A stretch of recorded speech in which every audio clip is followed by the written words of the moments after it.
एमालेको केपी ओली, कांग्रेसको शेरबहादुर देउवा हैन, रासपाको रवि लामी छाने विभिन्न खालका पार्टीका अध्यक्ष र हर्क साम्पाङ श्रम संस्कृतिको हर्क साम्पाङलाई राखेर एउटा कार्यक्रम गर्नुस् है। अनि भिजन जान्छौँ 3 करोड नेपालीले संसारले भिजनको कुरा गरोस् अनि भिजन हेरौँ है। कसले भिजन दिन सक्दो रहेछ? भिजन भनेको दूरदर्शी तपाईको चाहिँ निर्णय गर्न सक्ने क्षमता, त्यो दूरदर्शी निर्णय गर्ने क्षमता उनीहरूसँग छ कि मसँग छ?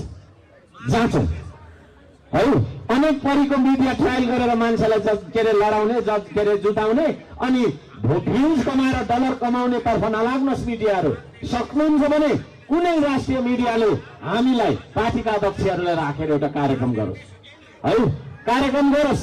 सम्पूर्ण नेपालीलाई थाहा हुनु जरुरी छ भिजन भनेको के हो भन्ने कुरा, भिजन भनेको कुरा के हो भन्ने कुरा सम्पूर्ण नेपालीलाई थाहा हुनु जरुरी छ, थाहा दिन जरुरी छ है। भिजन उनीहरूको केही पनि छैन, केही छैन। विदेशी प्रभुलाई भोग्ने हैन, अमेरिकालाई जापानलाई कोकोलाई भोग्ने, पैसा अलिकति ल्याउने, आधी पैसाको घर बनाउने, गोजीमा राख्ने, पार्टीमा राख्ने, चुनावको लागि भोट किन्नको लागि, अनि आधी पैसाले बाटो बनाउने।